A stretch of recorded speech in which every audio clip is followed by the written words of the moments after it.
Hello and welcome to the Bulldog Blitz football radio show presented by Two Hats Ranch. I'm the voice of the Bulldogs, Rob Bentley, along with Sandy Golston. Episode number 10 here today as the Ferris State Bulldogs come off a huge win in the Anchorboat Classic, 34-7 over Grand Valley State this past week. Yeah, I mean, what a great scene. Number one, to set the stage, or set the tone, I should say, for what was taking place on the national stage. And it was a huge weekend across the board for Division II football, and no game bigger than the one that took place in Allendale. And the Bulldogs, boy, they were up to the challenge. What a great performance by the Bulldogs in all three phases to come away with a strong victory on the road against a great opponent. Bulldogs got out to a 13-0 halftime lead, a couple big scores late in that first half, and then really had the response. Grand Valley scored their only touchdown of the day early in the third quarter, but the Bulldogs immediately got a huge kickoff return from Tariq Brett and never looked back and really rolling in the second half of play. Yeah, that was a huge response because it looked like Grand Valley had jumped right back into the game, and maybe they were going to try to turn a corner or something like that, use the momentum, get the energy of the crowd going. And then Tariq was just outstanding on that long return, got up the sideline there, almost took it to the house, not quite. But then the Bulldogs able to finish off that drive in strong, impressive fashion. And then it took the wind back out of the stadium. And when you're able to silence 16,000 or however many people were there with that kind of a play, that gave the momentum back to the Bulldogs. And Rob, they didn't look back from there. Especially got to be pleased for a lot of these guys. A lot of these guys were around last year, a tough regular season loss, and then tough way to have your season come to an end after back-to-back national championships, losing at Grand Valley in the playoffs. So especially gratifying to get the win for some of those guys. Yeah, I think, as the defending national champions and you end up with a draw that puts you right back there on the road in a tough environment with some of the other adversity that the Bulldogs had to face. And that was those were two bitter memories, I think, for just to be blunt, honest about it. And I think they probably did a good job of channeling that and focusing that and putting the work in the offseason. We saw a number of guys that were here on campus during the offseason in the summer, and they really hit the ground running in the fall. A little bit of a stumble out of the gates, but since then, they have been lights out in terms of how they've been playing football. And boy, no more was that evident than in Allendale this past weekend. Of course, in Allendale, Trinidad Chambliss, outstanding performance, named the GLIAC Offensive Player of the Week, the fourth week in a row, fifth time this season. Jalen Jones named the GLIAC Defensive Player of the Week, had an interception late to help seal that Ferris State victory in the win over the Lakers, but really dominant up front. You got to talk about the play on both sides of the football. We know the Bulldog defensive line has been an outstanding group for many years in the offense. The Nasty Boys really kind of set the tone, controlled the line of scrimmage, and got the running game going for the Bulldogs. They were outstanding. Probably the best game that the offensive line has played. I mean, they were very dominant against an outstanding defensive front that Grand Valley brings to the table. And when I was on the D2Football.com GLIAC show earlier in that week, we were talking about front seven versus front seven. Which front seven was going to be able to set the tone? Defensively, it was the Bulldogs that did the better job of setting the tone. And then offensively, the Nasty Boys were good. I mean, they were really getting a good surge up front. They did a great job in pass blocking as well. They really created lanes for running and for passing for our offense. Of course, a huge game in terms of not only the rivalry, the Anchorboat Classic, bringing the trophy back to Big Rapids once again, but certainly in terms of the GLIAC, the playoff implications. Ferris State, with a win, takes over sole possession of first place in the GLIAC, 7-1 on the year, and now 4-0 in the GLIAC, and a huge win in terms of hopefully solidifying some rankings in terms of being able to make the NCAA Division II playoffs for a nation-leading 10th consecutive year, but a lot of games left to be played still with 3 on the regular season slate. Yeah, there's some key games left to be played for the Bulldogs for sure, and you don't want to start the celebration too soon, but certainly the Bulldogs took a huge step in putting themselves in a good position as far as these regional rankings coming out, and of course they're going to be alphabetical initially, but then you're going to see some real rankings, and it's going to be important.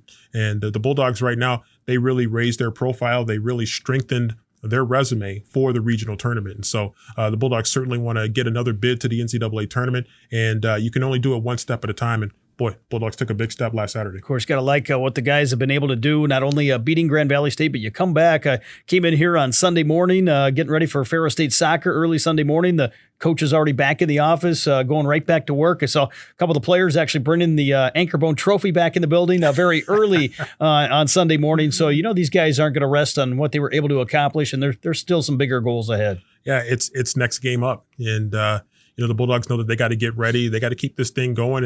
And next up is Northern Michigan, a trip up to Marquette in the Upper Peninsula, and they got to take care of business there. And then they know if they get through that, then you look up and you got a couple of tough ones coming up after that. Two really good teams, Saginaw Valley, Davenport coming up. And so the Bulldogs know they're going to have to be ready. There's still some work to do, but there's still some big opportunities. If the Bulldogs can finish strong in these last 3 games, then they're going to put themselves in an even stronger position regionally. You mentioned it earlier. All 3 phases really were keys to the success on Saturday.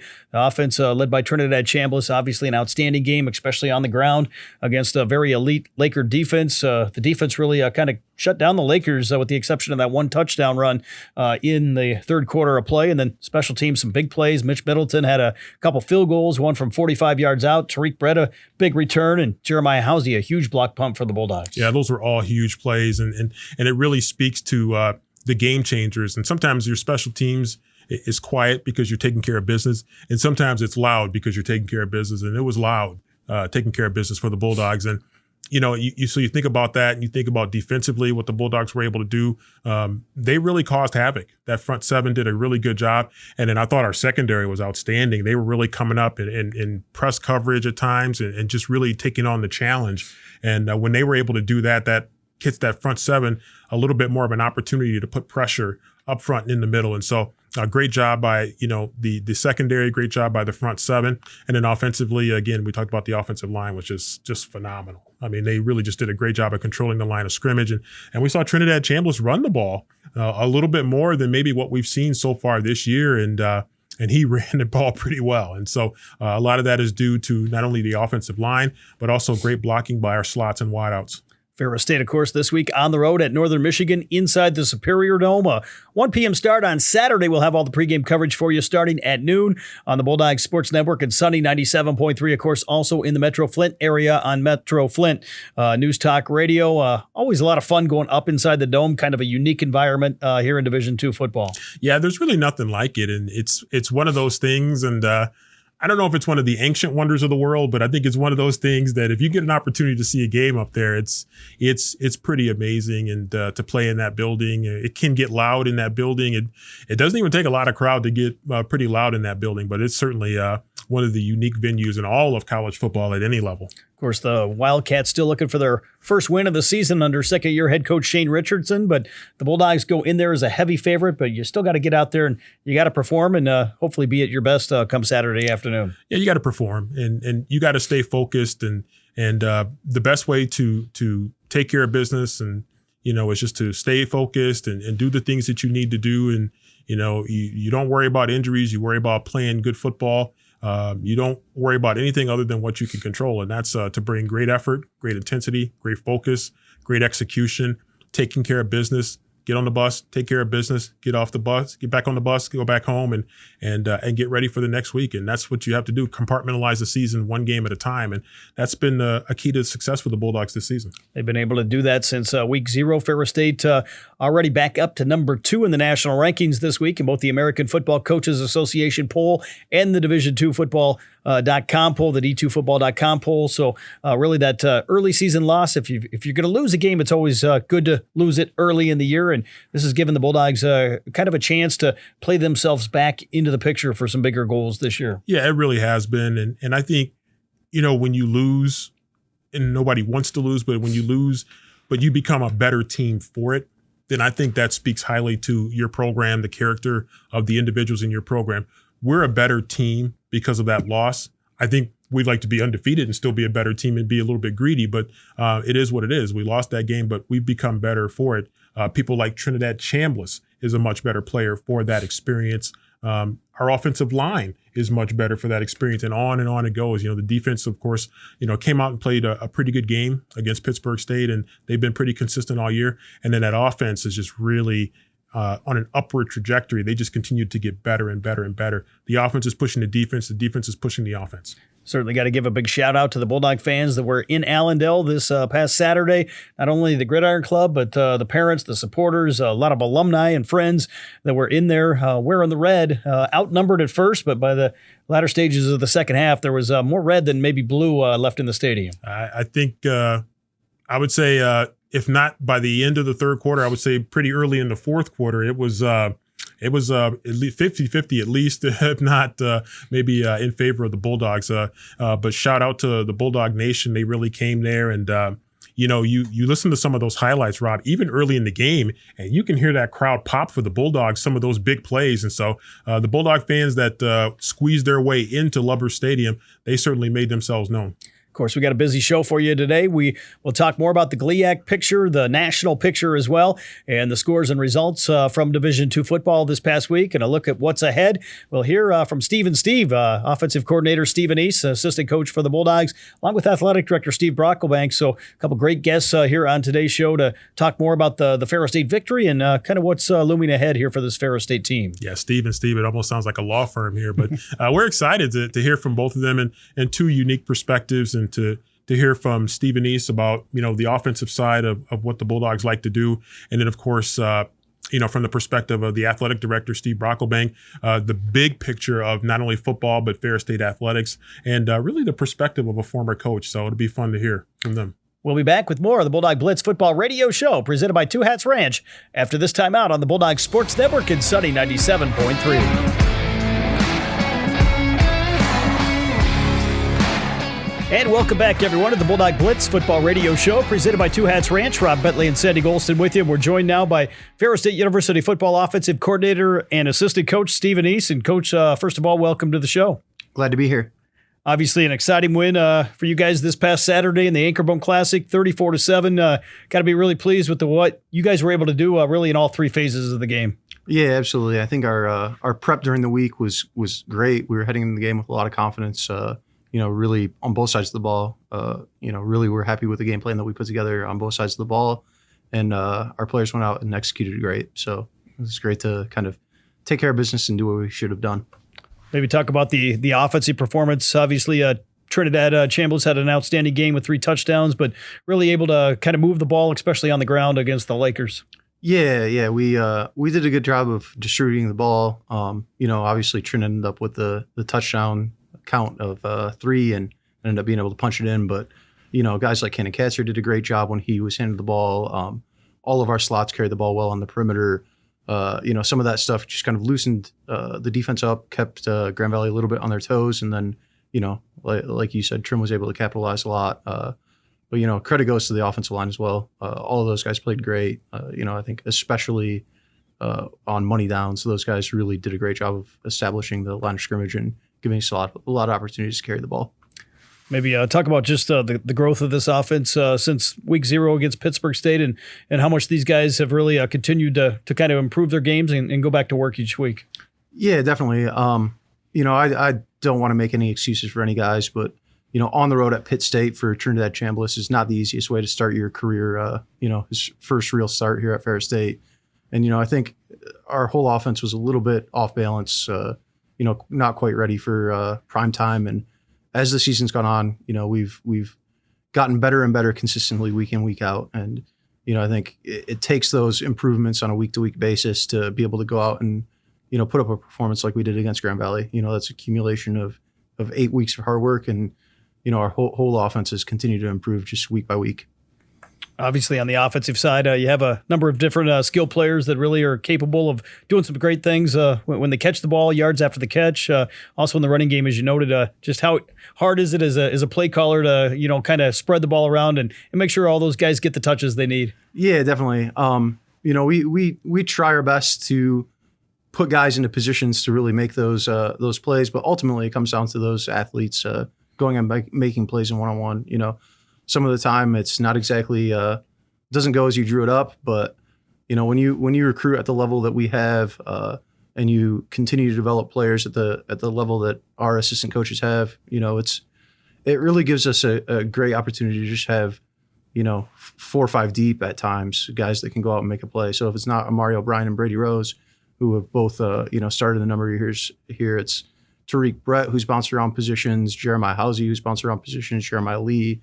Those guys have all done an awesome job when their opportunity comes of capitalizing on that. And I think that healthy level of competitiveness, everyone wanting to make those plays, everyone wanting the ball in their hands, allows for them to go out and make plays when their number's called.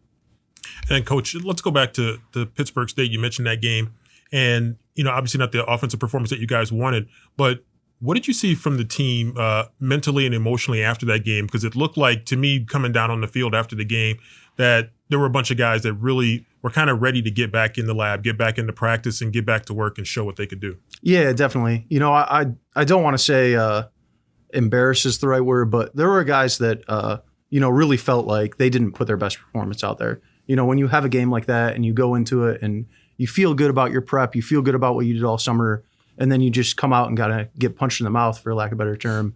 You really reevaluate how you've done things. And for us it was, is this the face that we want to show, or how are we going to go out and execute better and game plan better and do the things that we need to do better on a higher level?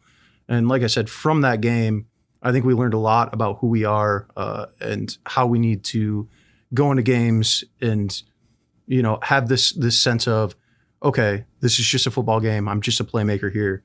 When the ball's in my hands, I'm great. I'm capable of making plays. I've shown it in practice in, practice out. Now it's just time to execute on a game-to-game basis. And I think, and I'll talk a little bit about Trinidad Chambliss, because he's arguably faced at least 3 really significant challenges this year. And I think the first one was Pittsburgh State. And how did you see him responding after Pittsburgh State? Yeah, he's the first guy when he makes mistakes to point at himself. He's not making excuses. He's not saying, well, if someone else would have done their job, or if this would have happened the way it should have been, we can mess things up around him, and he still expects himself to go out and make a play. And that's the type of kid he is. He's an unbelievable player, and he really holds himself at the highest possible standard. And when you see him practice in, practice out, the way he practices, the way he prepares, you see a guy that's absolutely put himself in the best position to go out and make plays. And so coming off that game, he was disappointed in himself, as were a lot of other guys on the team. But the first thought was, okay, how do I go out week 2 and really show everyone this isn't who I am. This isn't the team that we are. This is how we're going to play. And then I would say the second challenge he faced is when Carson Gulker went down in that game against Lake Erie, because I think then it was pretty clear this is your team. And how did you feel like he responded to that? Because he helped get them in the end zone to finish off Carson's drive, and then he's just been lights out since then. Yeah, he's been unbelievable. And him and Carson are really close. They worked well together. They kind of knew going into the season, hey, like, we're going to need both of us to be at the top of our game to be the best version of Ferris State that we can be.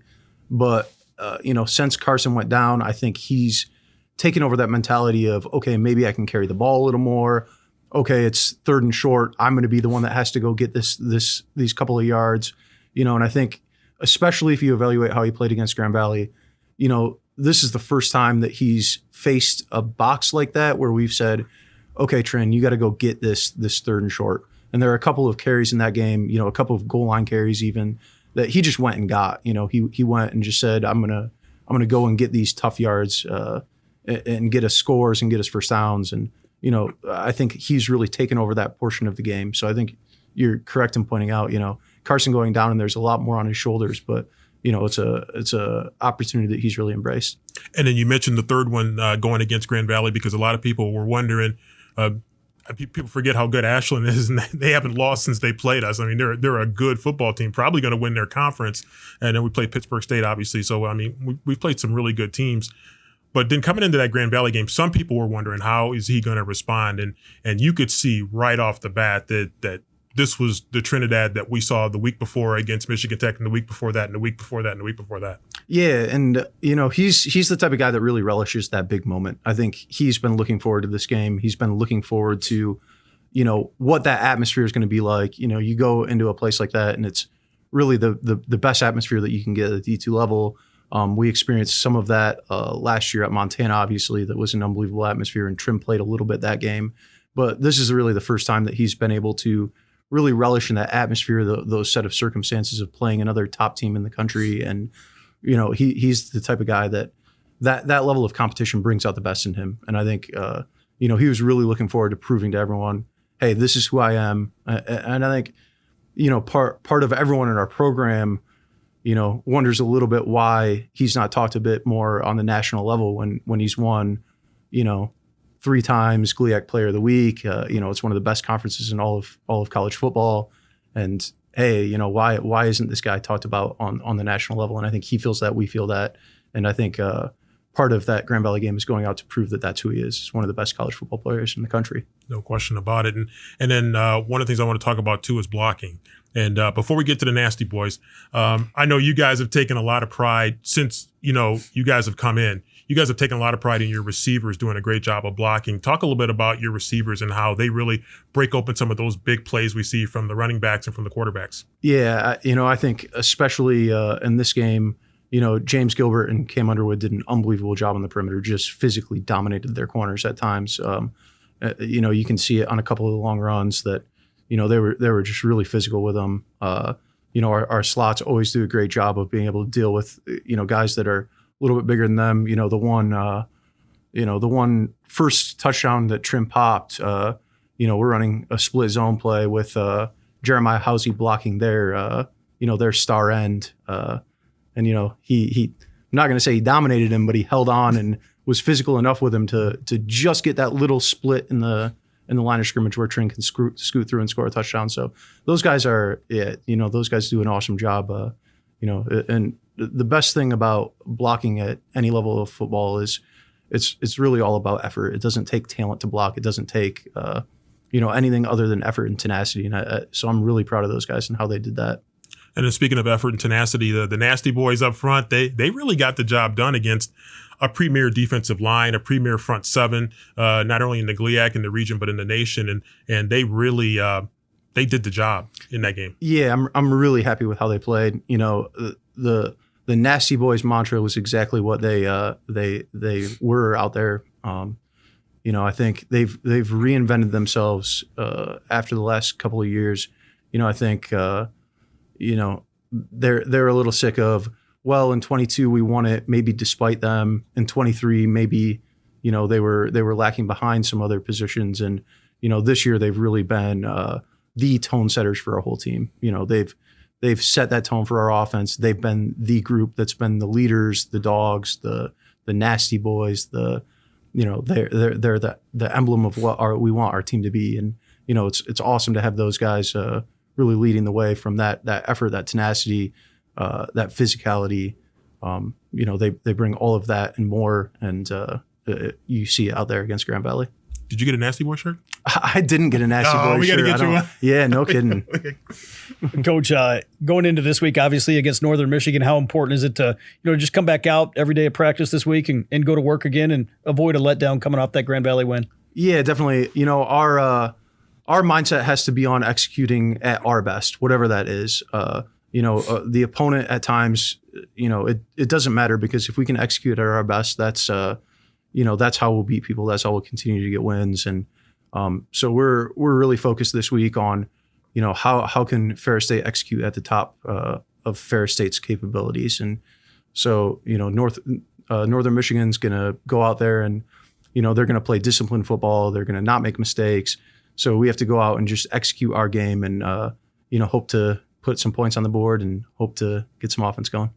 I know, obviously, Ferris State football, kind of a Annese family affair. You and your dad, Coach Annese, do a lot of the play calling together. Maybe talk about that relationship, how you guys work alongside each other and kind of challenge each other. Yeah, sure.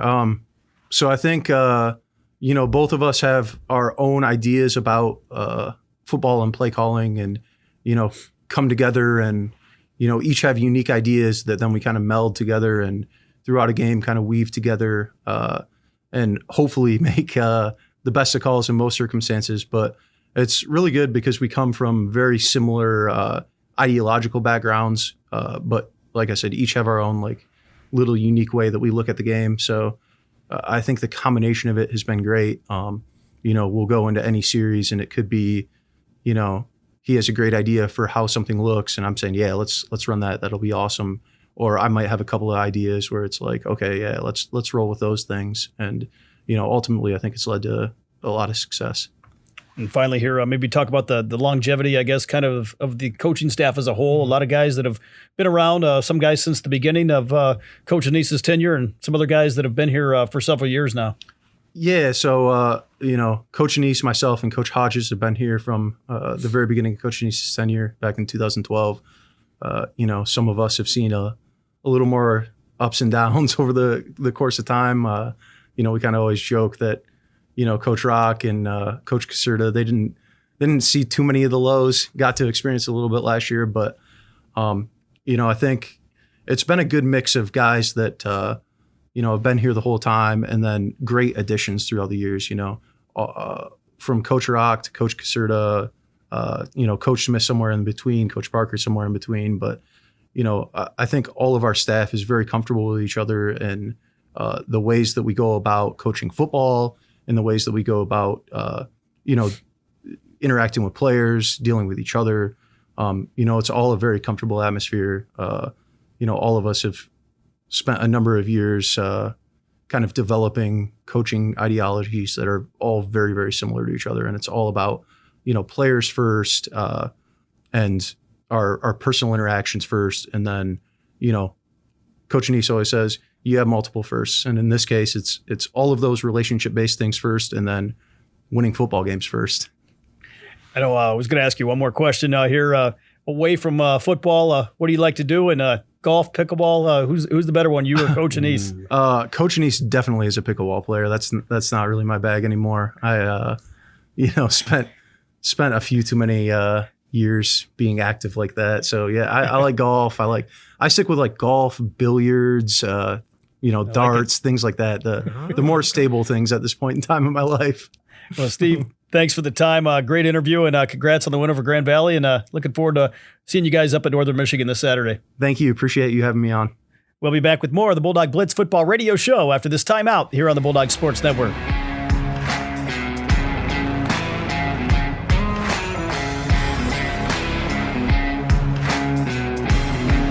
And welcome back, everyone, to the Bulldog Blitz football radio show presented by Two Hats Ranch. Rob Bentley and Sandy Golston with you as we talk about the GLIAC and D2 football and all that's going on here as we approach the final 3 weeks of the regular season. Another busy week with some big games this past week on the national slate that we'll get to here in this segment. Yeah, there was some big ones. I tell you what, as regular season weeks go in Division II football, this past weekend, boy, that was about as big as you can get for the regular season. I heard the D2 football.com guys talking, and they were thinking like this is about as big as it gets other than being in the playoffs. And so I don't think they're too far off on that one. Let's start first, though, with the GLIAC. A look at the GLIAC slate and what took place this past week.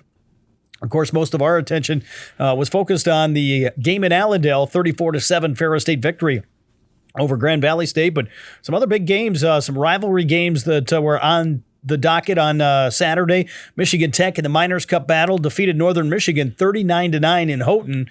It was Saginaw Valley State over Wayne State. That's kind of a rivalry game as well, 37-10 down in Detroit. And Davenport, what a tight one as they took on the newcomer, the Roosevelt Lakers, and won it on the road down by Chicago, 19-14. Yeah, I mean, starting with that game, we thought that was a game that could be close. Davenport is a team that they go on the road, Rob, and they just find a way to stick around. And so far this season, they've been able to find a way to grab those games on the road, even though they're a little bit tight. Saginaw Valley and Wayne State, the game was a little more competitive early as Wayne State played hard as they always do. But Saginaw Valley able to pull away late. And in the Miners Cup game, Michigan Tech is, a very good football team. And they had a tough loss to Ferris State, but they really regrouped after that and locked focus on winning the Miners Cup game. And boy, they were very impressive in that game. Let's go to the results of the top 25 scoreboard from this past week. Some big games around the country, as we noted. Number 24, California, Pennsylvania over Indiana of Pennsylvania. Rivalry game, 16-13, the final in that game.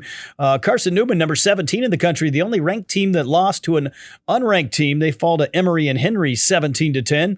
It was number 18, Lenore Rhine over Limestone, 21-19, down in the Great Lakes Valley Conference. Number 22, Indianapolis with a big win over Upper Iowa, 40-13, and game that could help solidify their playoff position, provided they can kind of win out here in the final 3 weeks. Yeah, I think that's their I think that was their game that probably does get them in, if nothing else, from an earned access standpoint. So they did what they had to do. Indianapolis with a big win over Upper Iowa.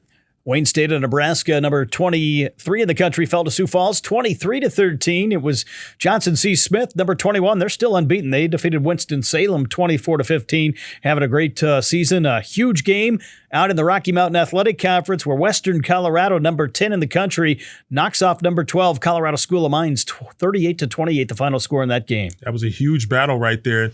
And Western Colorado had its trouble getting past Mines, but boy, they really finally did it this time as they were able to get past Colorado School of Mines. And Colorado School of Mines has been the team that's been setting the tone in the RMAC, but I don't know, could be a new sheriff in town with Western Colorado. Team set the tone out in the Pennsylvania State Athletic Conference as Kutztown, they defeated Shepherd 24-0. Kutztown, number 5 in last week's D2Football.com poll.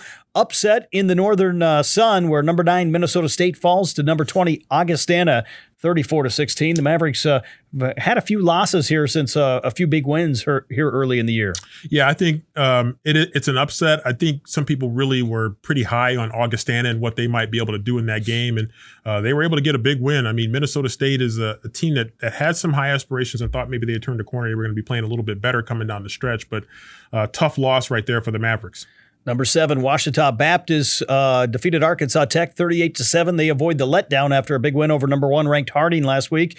A huge game in the MIAA with some major implications. It was Pittsburgh State, team we saw in week 0, number 3 in the nation, defeating Central Oklahoma, the number 6 team, 35-21, the final score in that contest. Yeah, I thought really Pitt State controlled the game pretty much from start to finish. I think, Central Oklahoma made a little bit of a push at times, and they're a prolific offensive team, but give Pittsburgh State credit. They were able to kind of hold them under control. I mean, you hold them, you say you held them to 21 points, but that's pretty impressive when you see the numbers that Central Oklahoma, video game numbers that they've been putting up this year.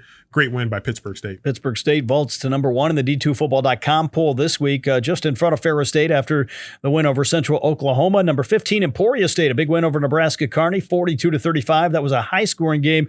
I think I saw they threw for 600-some yards or something in that game, so tremendous win for Emporia State. They've got some big games left if they hope to make the playoffs. Yeah, I mean, they certainly have some good wins on their resume this year, and they're hoping that that door is still open. But boy, I tell you what, it's tough sledding out there in Super Region 3. West Alabama, number 19 in the country, defeats Chowan 38-0. It was Harding, number 8, rebounding from the loss to Ouachita Baptist. They beat Southern Arkansas, number 25, 49-17. Jumped on them early and able to finish that one off. And then Central Washington, number 13 in the country, big win over Midwestern State, 42-21. In the games we had last week, some games that really had some major conference implications, let alone postseason opportunities. Yeah, whoever was going to face Harding after Harding lost to Ouachita Baptist, boy, it was going to be tough. And Southern Arkansas, unfortunately, was the team in the way. And a big win for Harding. Central Washington, very good team that's kind of under the radar a little bit right now, but they're a really quality football team. Let's go to the GLIAC this week. 4 games on the GLIAC slate here this coming week. Of course, Ferris State at Northern Michigan, a 1 o'clock start up inside the Superior Dome on Saturday in Marquette. It'll be Davenport and Saginaw Valley, 1 o'clock game in University Center. That's going to be a huge game. Both teams trying to stay in the race for a GLIAC championship, both with 1 loss right now, and a huge game between the Cardinals and the Panthers. Yeah, I think when you look at that game right now, potentially a playoff elimination game. So I think these are 2 teams that are going to be desperate for a win. I could really see that game going either way. Probably based on what we've seen from these 2 teams, probably a lower scoring game, 25 and below in terms of points for that game. But it should be very interesting. Davenport's had some success on the road. Can they do it again? Saginaw Valley trying to stay in the hunt. Of course, barring any upsets, the winner of that game likely comes to Ferris State, one of the final 2 weeks of the regular season, with a chance maybe to play for a conference championship. Exactly. And so I think when you look at it from that standpoint, there's a lot to play for these 2 teams. A chance to stay in the conference race, number 1. And number 2, a chance to stay in the picture for the NCAA tournament. So those are huge stakes right there for these 2 teams. Michigan Tech will go on the road to Roosevelt, a 2 o'clock start down near Chicago. And Grand Valley State will try to rebound after the loss of the Anchorbone Classic. They host Wayne State at 3 o'clock at Lubber Stadium in Allendale. So back-to-back home games for the Lakers. Yep. They're got a chance to, kind of heal up a little bit in terms of their emotions right now, and a chance to come back and get a big win. So we'll see what happens there. And anybody playing Roosevelt, you definitely want to be careful. This week around the country on our D2Football.com scoreboard, some big games around the nation again. Findlay having a good season there. Playing host to Walsh this week in the Great Midwest Athletic Conference. Kutztown, who we noted in the top 5 nationally, will be at Millersville. West Florida trying to stay in the playoff hunt as they travel to Erskine. It'll be Hillsdale playing host to Thomas More right here in the state of Michigan. Johnson C. Smith still looking to stay unbeaten as they host Fayetteville State. Ashland, we mentioned earlier, a team that really has played some great football since losing to Ferris State. They're on the road at Lake Erie, a team we also saw here early in the year. Yeah, people have been sleeping on Ashland because we had a pretty decisive win over them. And I think we kept saying, I mean, this is a good football team. They lost to 2 really good teams right off the bat. They lost to IUP, very close game.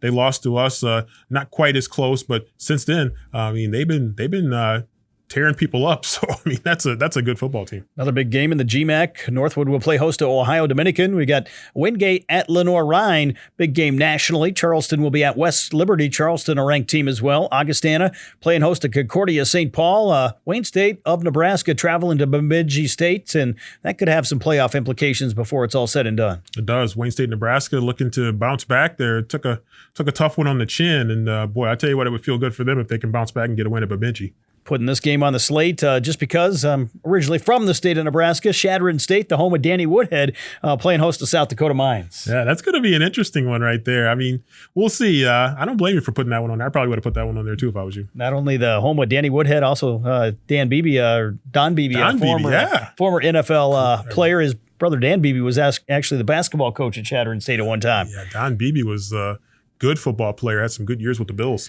Emporia State, another team that's trying to stay in the playoff race. They're hosting Fort Hays State. Fort Hays, a team that's capable of going into Emporia and pulling out the win. Yeah, Fort Hays is a team that's capable of going almost anywhere and getting a win. They've been a little bit up and down this year, and I'm sure Emporia State is not super comfortable with that game, but certainly capable of winning it. Tiffin on the road at Kentucky Wesleyan. We've got Colorado Mines trying to bounce back. They'll travel to New Mexico Highlands in Las Vegas, New Mexico. It'll be West Alabama playing host to North Greenville. Northwest Missouri State hosting Northeastern State of Oklahoma. It'll be Central Oklahoma at Missouri Western. That's another big game in the MIAA. I think Missouri Western, one of those teams that's got some big wins already on their resume. They do, and they're a team that's going to make you uneasy and uncomfortable. So that could be an interesting matchup there.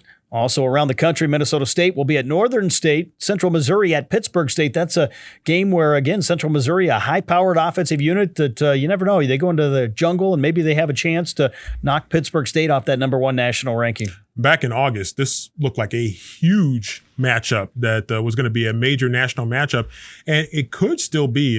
Central Missouri is still a team from a passing standpoint, certainly capable of putting up some big points, but going to have a little bit of a tall task against the Gorillas. Chowan will be at Valdosta State. Valdosta State number 1 in the AFCA national poll. Colorado State Pueblo at Western Colorado. Big game out in the Rocky Mountain Athletic Conference. It'll be UIndy hosting Southwest Baptist as they try to stay alive here in terms of making the postseason. Central Washington will be at Angelo State. Big game in the Lone Star Conference. Western Oregon, another team with a big game in the Lone Star Conference as they travel to Midwestern states. That's going to be some interesting matchups there. I mean, when you look really across the country in different regions, we're starting to see, as you would expect, you get toward the end of the year and you're starting to see some of these really good matchups, A, and B, you're seeing matchups that are going to help potentially decide conference championships. And so it's not too early to start talking about conference championships and putting yourself in a position to be able to solidify that. Of course, we'll talk more about the national games coming up in the weeks ahead, along with the regional rankings as they start to come out this week. We'll be back with more of the Bulldog Blitz football radio show presented by Two Hats Ranch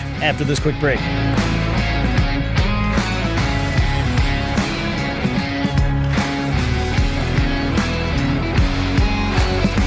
And welcome back, everyone, to the Bulldog Blitz football radio show presented by Two Hats Ranch. Rob Bentley and Sandy Golston with you, joined now by the athletic director here at Ferris State University, Steve Brockelbank. And Steve, first of all, welcome to the show. Yeah, good to be back with you guys. I know exciting win for the Bulldogs this past Saturday afternoon, and always nice to beat Grand Valley State in the Anchor Bone Classic, but the way this team did it was very impressive. Yeah, it was a fantastic team win. I heard Coach refer to that too, but just staying there on the sidelines watching the game, it's the best, I think, Ferris football game I've seen in terms of just complete play, right?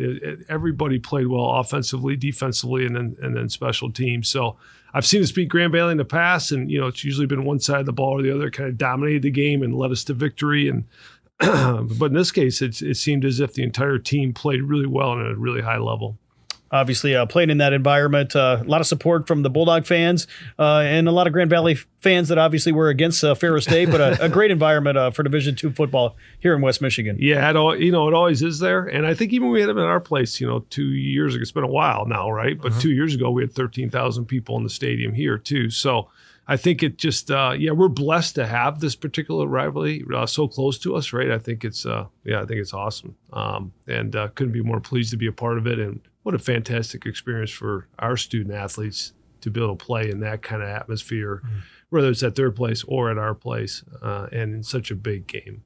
Obviously, a big win for not only the conference implications, but potential postseason implications. A lot of football left to be played, but a big win in terms of some of the postseason implications. Yeah, it definitely is, right? So I happen to be on the regional ranking committee, and I know we've begun to have some conversations as to, what's this postseason look like. And no question, this was a pivotal football game for us, and a game in which we had to make a statement, and I think we did that with how we played, and the score is reflective of that. It wasn't a close ball game. Statistically, we dominated both in total yards, in time of possession. We had the ball almost 10 minutes more than Grand Valley did. You look at our rushing yards and pretty fantastic game and a statement game for us. But you're right, it's going to have implications. Obviously we have some games ahead of us that we have to take care of, beginning this week with Northern Michigan, but we have two teams that we have to play that only have 2 losses each, and that's Davenport and Saginaw. And one of those will have 3 losses when we get to them because Davenport and Saginaw face off this weekend. But they'll be important games for us to finish the season and keep ourselves where we want to be in terms of the regional rankings. Of course, the first regional rankings coming out this week in alphabetical order. Just how challenging is it to kind of pin down the top 7-8 teams in the region, knowing how strong Super Region 3 has been? Yeah, it's tough. We were talking about that this morning on our ranking call, and it's very challenging. We have a lot of very good football teams. And we know that Region 3 has been a dominant region in the picture of Division II football. And probably it appears to be the case again this year. So it's not easy. It's not easy this early in the season either. So part of the reason the alphabetical rankings or they come out alphabetically is because I think everybody's, this is a challenge to pin everybody down to a spot right now. We got to get some more games under everyone's belt, and then we can begin to determine, who's 1 and who's 7 and so on and so forth. But it's definitely a challenge with as many good football teams as we have. And when you look at the end, it's you have teams that are undefeated or 1 loss, and there's a bunch of them, right? And so it's not easy to say, okay, here are the top 7. Yeah, and not only this year, but the last 3 national champions have come out of Super Region 3. And so, with Ferris winning back-to-back and then Harding coming up, and they were every bit as dominant as we were in our 2 national championship runs. And so, there is a lot of firepower when you look at the different conferences, and it's not all from one conference, right? Where the firepower is coming from. Right. And then, of course, you got the MIAA that has some fantastic teams in it. You take a look at that conference this year, Northwest Missouri, which has been a perennial power in the MIAA, is now sitting there at 4-4. Right? So, but you have schools, Pitt State, who's having a fantastic year. So there's just some teams in that conference that are going to be a challenge. Central Oklahoma, that was a big game this weekend too. Pitt State, Central Oklahoma, and Pitt State won that football game. So some really good teams, top end teams in that conference. And speaking of Pittsburgh State, as a former coach, you have to like what you've seen from the Bulldogs since that game, because that was a disappointment in terms of the result of that game, and it seems like since that game, the guys wanted to get back to Big Rapids. They wanted to get back out on the practice field, and then from Lake Erie on, they have been playing some dynamite football. They have been, and if you look at the scores, pretty dominant performances, and that again this weekend, right, pretty dominant performance, and so yeah, they definitely have found a way to get going, and that maybe that loss at the beginning, as painful as losses are, and you certainly don't want them. One, that was a loss to a really high end quality opponent, right? Definitely. 2, it obviously has served as a tremendous motivator for our young men, and you look at that, it's reflective in their performance over the last few weeks. So you don't want to lose. If you're going to lose, let's lose to a team that's one of the best in the country from a regional ranking standpoint. When you look at their strength of schedule, who they play, does it hurt you to have a loss? Yeah, it's not great to have a loss, but that's one of the teams that if you're going to take a loss, let's take a loss to those guys. And when you look at that game since, how many people are playing better football than Trinidad Chambliss? Gosh, since unbelievable. that first game, since week 0. He's unbelievable, right? I mean, he can run and he can throw, which I think everybody knew, but now he's had a chance to really showcase himself. Part of it due, unfortunately, to Carson's injury, right? So he's had to take all the reps, right? When we started out the season, I think all of us anticipated we'd see a lot of Trinidad, but also a fair amount of Carson as well. And now with Carson's unfortunate injury, Trinidad has stepped up and done a fantastic job and really shown his leadership abilities, right? I mean, he not only is a fantastic athlete, he's also a fantastic kid and leader. And just you can see how he motivates people, talks to people, communicates with people, how he carries himself. I said on the car ride home, actually, I said to somebody, I said, if he was my quarterback, I would want to play hard for him. And I think that's important. You, as a quarterback, you want those guys on your football team to want to play hard for you, and he has that personality. And Carson did too, right? I mean, he did as well, right? Both of them have that. But Trinidad now has stepped up, and I think really displayed that. Yeah, and Carson's been one of his biggest cheerleaders. Oh, he's unbelievable. He's a super human being. Talk about Carson, because I mean, obviously it's a devastating injury, a catastrophic injury that he's bounced back and he's walking back around and he's right there in practices and he's cheering that team on, and just talk about the character of that young man. Yeah, he's a fantastic kid. I had an opportunity to get to know him a little bit more this summer because he was doing an internship with us in athletics, so he was around the offices all summer. And again, the way he carries himself and how he speaks, and he's a high character kid. He's got a wonderful family, as is Trinidad, and I think they're reflective of both their families, right? Just high quality people that did a fantastic job at raising two high quality young men. But Carson is he's a treat to be around, and I think it's a huge statement when you're injured and you were anticipating playing a lot of reps this season in a high-profile position, and that all of a sudden got destroyed in week 1 against Lake Erie, and yet you find a way to motivate others. And it used to be a saying, I used to always say to guys, you have to care more about the guy in the locker next to you than you do about yourself. And that's really hard, and not a lot of young men can really do that. I think Carson, he's living that right now. I mean, he's definitely shown a ton of care and support and enthusiasm for all of his teammates, despite the fact that he's faced with a pretty tough obstacle right now.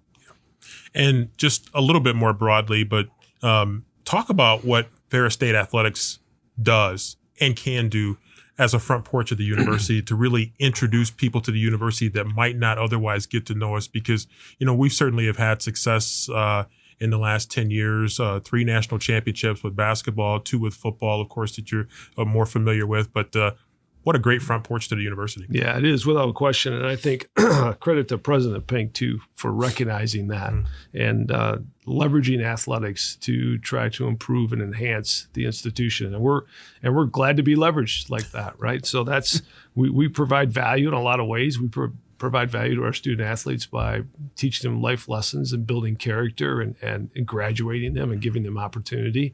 But we also provide value to the institution. We are the brand of the institution often. We're the brand most folks see. We're the introduction to Ferris State for a lot of people.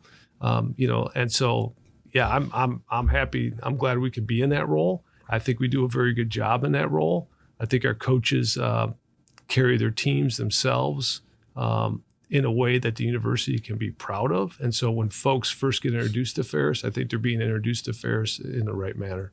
And what are some things that you did not know about Ferris before you took the job that when you got here, and I'm sure some of it has to do with some of the people that you've really gotten to know, but what maybe was different on the inside? I've always said this: you win with people. I mean, I didn't say it. Woody Hayes said it. So you win with people, and he's spot on. I mean, that's, and I can't say I was surprised by that. I knew there was something special here because when I first got here, we had some challenges from a resource standpoint, and yet we're still winning at a high level. And a lot of those challenges have been addressed. Budgetary challenges have been addressed, and we, President Pink, we have to thank him for that. Facilities, we still have some needs, like everybody does, but we've had some facility issues that have been addressed since I've arrived. So I think it still comes down to the character of the people that you're around. and the fact that there's a great synergy amongst our staff. There's a great culture within the athletic department and a supportive culture. I was most surprised, I think, to answer your question, Sandy, was the amount of communication and support and collaboration amongst our head coaches. And they spend a lot of time talking with each other and sharing ideas. Some of us because we're all kind of in the same little area, right? And that's a benefit to being here. Having been at other schools that are larger, you get coaches spread out all over campus. They're in their own facilities, and they don't have an opportunity to spend a lot of time and share a lot of ideas and bounce problems off from each other. And here we do that, and our coaches are very willing and open to share with each other. So it wouldn't be surprising to see Tia sitting down in Tony's office. It won't be surprising to see Tony sitting in Andy's office, or Kurt sitting in Greg's office, or whatever it may be, right? Our coaches are always spending time with each other, sharing ideas, talking through issues and problems. And that piece has surprised me, because that's not a piece you get at a lot of places.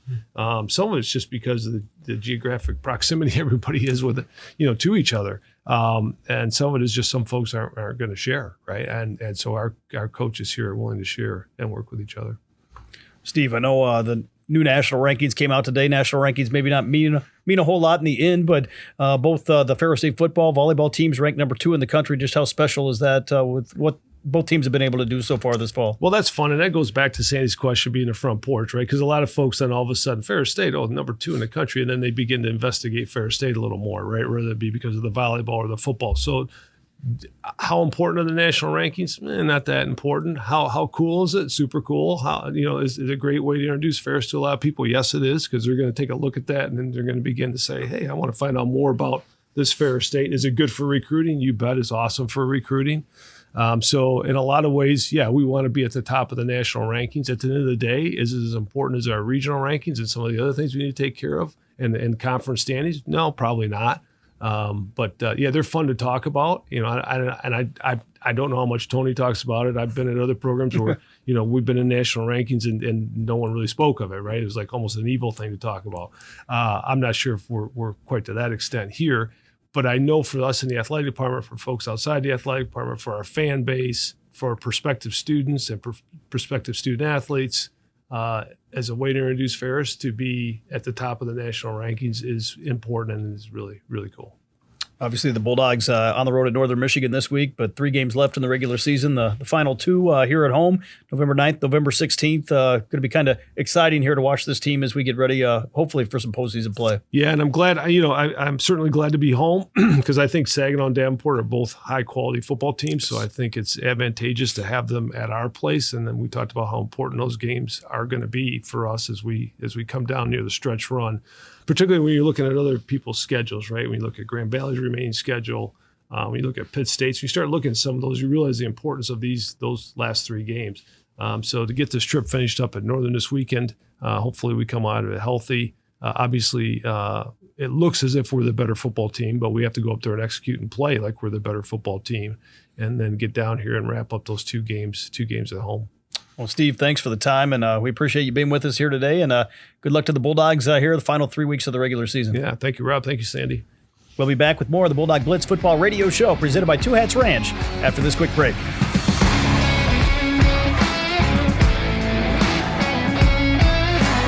And welcome back, everyone, to the Bulldog Blitz Football Radio Show presented by Two Hats Ranch. Our final segment here, Rob Bentley and Sandy Golston with you as the Bulldogs get ready to hit the road to face the Northern Michigan Wildcats this Saturday inside the Superior Dome in Marquette, a 1 o'clock kick. Again, we'll have the pregame coverage for you starting at noon on Saturday from up in Marquette. And big opportunity for the Bulldogs to go on the road. Final road game, hard to believe, of the regular season already here for the Bulldogs. It's just so amazing that we've reached this stage of the season because, and I know I've said it before, but it feels like it wasn't that long ago. We were sweating outdoors at Top Taggart Field with some of those preseason football practices, and we were getting ready for Pittsburgh State. We're at Pittsburgh State, and now here we are getting ready to close out the road portion of the schedule. And it's amazing how fast the season goes, and yet it's a positive because we still have a lot that we can accomplish. Of course, we hope it's not the final road game of the year because the Bulldogs, they'd like to get some home playoff games, but at some point you're going to have to hit the road, at least in the national championship game. So we hope it's not the final road trip here for this team. And they've been a fun group to be around and playing some great football as we speak. Yeah, they've really been playing great football. And you're right. They have been a fun team to be around. And we've had a chance to be pretty close to them, probably as close as radio announcers get, to the team because of how much time we spend at practices. And, of course, you here in the facility. And, I think that you really root for this team and you really feel good about this team and what this team has done. And they took a huge step, of course, with a big win over Grand Valley. But they know that the work is still there to be done. And so they still got to finish these last 3 games of the regular season strong. Of course, again, congratulations goes out to Trinidad Chambliss, named the GLIAC Offensive Player of the Week, 4th week in a row, 5th time this season, and Jalen Jones named the GLIAC Defensive Player of the Week for the first time. Some good recognition, which often comes based on the team success, and the Bulldogs with a great performance and got a couple Players of the Week. Yeah, you had to be really especially happy for Trinidad Chambliss. Coming from, as he put it, the 616, and he was certainly feeling good about being back down in his home area, even though Big Rapids is obviously not that far away.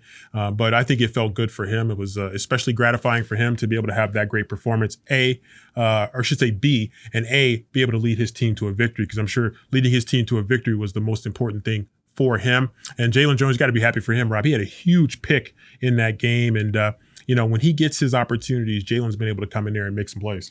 Well, we hope the Bulldogs can make some plays this Saturday against the Wildcats. Ferris State a heavy favorite going in. Northern Michigan 0-8, 0-4 in the GLIAC, but the Dome always a little bit unique in terms of the place to play, and a little tougher to play in the Dome, not only with the crowd, the noise, but you've got some differences in special teams playing inside the Dome as well. Yeah, it's just totally different than what you experience. And, maybe some of the major Division I schools that be playing the Dome stadiums a little bit more, although it's not really a ton, but it's definitely different. And whenever we've gone there, no matter how much we've been favored, you just feel like uncomfortable because you just never know. And so Bulldogs definitely going to have to come ready to play and come with the kind of focus that they've had, in particular these last 2 weeks, where the Bulldogs have been playing sensational football the last 2 weeks against Michigan Tech and then against Grand Valley. Of course, some of those D1 teams might play in a dome, but they don't play in a wooden dome like the Superior Dome, where the Bulldogs a couple years ago won 56-20. So they've had some success inside the Dome, some memorable games. I remember back to Coach Annese's first season, him going for 2 and getting the win to finish with 7 victories on the year in year number 1. That was man, what a memory, man. That flashed back in my head. What a memory. And for us to call that game, wasn't that the game where I think we had some crazy issues trying to broadcast that game, but maybe that's for another day.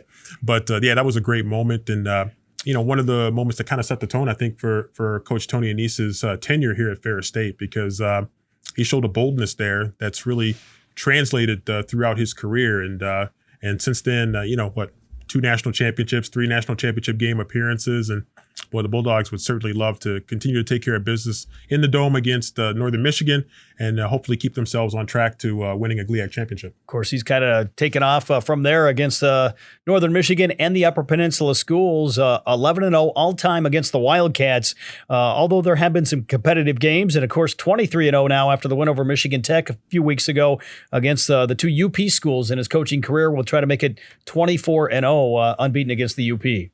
So definitely excited to go there. And, of course, Coach Annese is, as you mentioned, has had some success there against Northern Michigan and against Michigan Tech. And he would certainly love to keep that trend alive. And we'd also like to experience a nice trend of some good weather going up to the Upper Peninsula. And so looks pretty good right now. And so we're, knock on wood, that'll continue as we head up to Marquette. Ferris State all-time, 28 wins, 15 defeats, and 6 ties against the Wildcats. And a year ago, Ferris State a huge win on homecoming in Big Rapids at Top Tiger Field over Northern Michigan, 78-3. That was the school scoring record that stood less than a year until the Bulldogs put up 84 points back in September at American International. You would have thought that mark would stay for a long time, but it did not, and really shows how prolific this offense can be when it's of a mind to do so.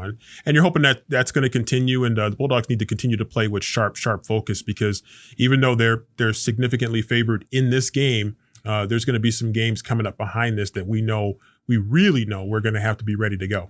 Of course, the Bulldogs going on the road, you get to take 70 guys, and the Bulldogs will address the 70 that they think are going to be the best players coming up on Saturday. And certainly, the guys that are going to get on that bus are going to go with the intention of playing some great football. Yeah, these guys do not want to let down. They want to keep that momentum going from what they were able to establish.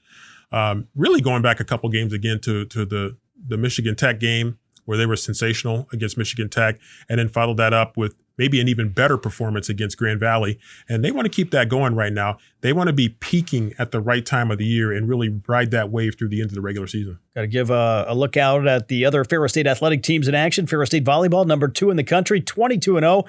They'll play host to Wayne State on Friday night at 6 o'clock at Bulldog Arena. Of course, they'll be hosting Grand Valley State rivalry on the volleyball side. A big match in terms of 2 nationally ranked teams Saturday afternoon at 3 o'clock. So you can tune into our broadcast, hopefully slide over to Bulldog Arena and watch what should be an outstanding match. Yeah, it's going to be a great match. And, Grand Valley's, only dropped one to us. So, they're going to be motivated to play for that one. And so if you're a Bulldog fan, might want to get in there early because it's going to be a pretty nice crowd in there. Bulldog soccer will be at home on Sunday as they host Roosevelt at 1 o'clock here in Big Rapids. Ferris State hockey, of course, can be heard live right here on Sunny 97.3 and online at ferrisstatebulldogs.com both Friday and Saturday nights. Brody Kaiser on the call from Bowling Green, Ohio, as the Bulldogs take on the Falcons in CCHA play. And the Ferris State basketball teams, actually hard to believe, will be opening the regular season this weekend as well at the Division II Conference Commissioners Association tip-off tournaments. The men traveling to Canyon, Texas after taking on Michigan State earlier this week in exhibition play, and the women, of course, going right back to where their season ended in St. Joseph, Missouri. Yeah, it's going to be huge opportunities for both basketball teams against some top-notch Division II competition to get going. And so, you talk about an early barometer to find out where you are. Both the men's and women's basketball teams, they're going to get that in these upcoming events. So excited about basketball season getting officially going in the regular season. And boy, looking forward to some great hardwood action this winter. Got to give a shout out to all of our members who helped make this broadcast possible. Brody Kaiser on the production side, doing a lot of work to put this show together. Of course, Steve Masters at Sunny 97.3, all of our advertising partners, including Two Hats Ranch, the presenting sponsor of our Bulldog Blitz football radio show. Thanks as well to the president of Ferris State University, Dr. Bill Pink, athletic director Steve Brockelbank, who we had on today's show, and our entire game day operations and communications crews for helping make this broadcast possible, along with everything else we do throughout the year here on the Bulldog Sports Network. Looking forward to the road trip going up to Northern Michigan this weekend. Saturday kickoff at 1 o'clock inside the Superior Dome with pregame coverage at noon right here on the Voice of the Bulldogs. And Sandy, always fun to go on the road, and hopefully the Bulldogs go up there and kind of pick up right where they left off after winning the Anchorbone Classic this past weekend. Yeah, that's certainly what you would expect. The Bulldogs to go on the road with a focused approach and take care of business and, put themselves one step closer to, that first goal of, winning a GLIAC championship. And so the Bulldogs would love to return that GLIAC championship to Ferris State. But to do it, they got the next hurdle that's in their way, and that's Northern Michigan. Bulldogs have to go up to Marquette, take care of business. Reminder for ticket scores, merchandise, video, and more. You can log on to ferrisstatebulldogs.com. For my partner, Sandy Golston, I'm Rob Bentley. Have a great week, everyone. Tune in on Saturday at noon as the Bulldogs take on the Wildcats. This has been episode number 10 of the Bulldog Blitz Football Radio Show, presented by Two Hats Ranch.